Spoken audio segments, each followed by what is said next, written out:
Welcome to Priya Pittu YouTube channel. ನಾವಿವತ್ತು family ಎಲ್ಲರೂ ಭರ್ಜರಿ ಮದುವೆ ಶಾಪಿಂಗ್ ಹೊರಟಿದ್ದೀವಿ. ನಮ್ಮ ಶಾಪಿಂಗ್ ಹೇಗಿರುತ್ತೆ ನೋಡೋಣ ಬನ್ನಿ. ಶಾಪಿಂಗ್ ಹೋಗುವ ಬನ್ನಿ ಬನ್ನಿ ಬನ್ನಿ ಬನ್ನಿ.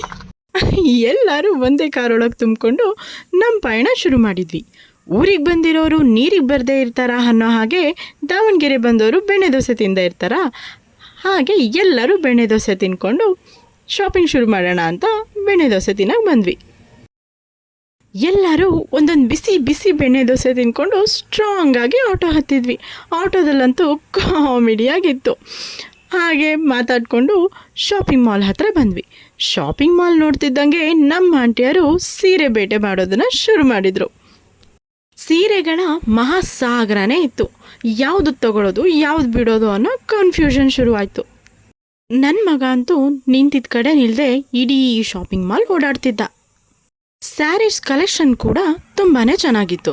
ನಾವಂತೂ ಯಾವ್ದು ತಗೊಳ್ಳೋದು ಯಾವ್ದು ಬಿಡೋದು ಅಂತ ಹೇಳಿ ಆ ಕನ್ಫ್ಯೂಷನಲ್ಲೇ ಒಂದಿಷ್ಟು ಸ್ಯಾರೀಸ್ ಸೆಲೆಕ್ಟ್ ಮಾಡಿದ್ವಿ.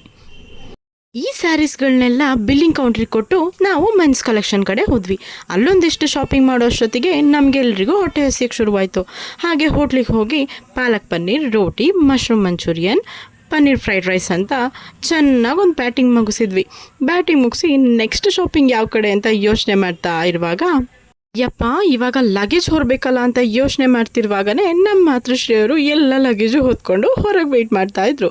ಅವರೊಬ್ಬರು ಕೈಯಲ್ಲೇ ಹೇಗೆ ಒರೆಸೋದು ಅಂತ ನನ್ನ ತಂಗಿ ಕೈಯಲ್ಲೂ ಸ್ವಲ್ಪ ಕೊಟ್ಟು ತಗೋ ಹೊತ್ಕೊಂಡು ನಡಿ ಅಂದೆ. ಯಾರ ಓರ್ವ ನನ್ನ ತಂಗಿ ತೋರಿಸು ನೀನು. ಹಬ್ಬ ಅಂದರೆ ಹಣ್ಣುಗಳು ಹೂಗಳು ಅಂತ ಮಾರ್ಕೆಟ್ ನೋಡೋಕ್ಕೆ ತುಂಬ ಕಳಕಳೆಯಾಗಿರುತ್ತೆ. ಟ್ರಾಫಿಕ್ ಕೂಡ ಅಷ್ಟೇ ಇರುತ್ತೆ. ಅಲ್ಲಿಂದ ನಾವು ಬೇರೆ ಶಾಪಿಗೆ ಹೋಗಿ ಅಲ್ಲೊಂದಿಷ್ಟು ಸ್ಯಾರೀಸ್ ಪರ್ಚೇಸ್ ಮಾಡಿದ್ವಿ. ನಾವು ಯಾರ್ಯಾರು ಯಾವ್ಯಾವ ಸ್ಯಾರೀಸ್ ಪರ್ಚೇಸ್ ಮಾಡಿದ್ವಿ, ಹೇಗೆ ಕಾಣಿಸ್ತಿದ್ವಿ ಅಂತ ನೋಡಬೇಕು ಅಂದರೆ ನೀವು ನೆಕ್ಸ್ಟ್ ನನ್ನ ಮ್ಯಾರೇಜ್ ವ್ಲಾಗ್ವರೆಗೂ ವೆಯ್ಟ್ ಮಾಡಬೇಕು. ಅಷ್ಟರಲ್ಲಿ ಮನೆಗೆ ಬಂದ್ವಿ. ಮನೆಗೆ ಬರೋಷ್ಟೊತ್ತಿಗೆ ಎಲ್ಲರಿಗೂ ಸುಸ್ತಾಗಿತ್ತು. ರಾತ್ರಿ 11 ಗಂಟೆ ಆಗಿತ್ತು. ಒಂದು ಸಲ ಮಲಗಿದ್ರೆ ಸಾಕು ಅನ್ನೋ ಥರ ಇದ್ವಿ ಎಲ್ಲರೂ. ಯಾರೆಲ್ಲ ನನ್ನ ಚಾನಲ್ ಸಬ್ಸ್ಕ್ರೈಬ್ ಮಾಡಿಲ್ಲ ಪ್ಲೀಸ್ ಸಬ್ಸ್ಕ್ರೈಬ್ ಮಾಡಿ, ಲೈಕ್ ಮಾಡಿ, ಶೇರ್ ಮಾಡಿ, ಕಮೆಂಟ್ ಮಾಡಿ.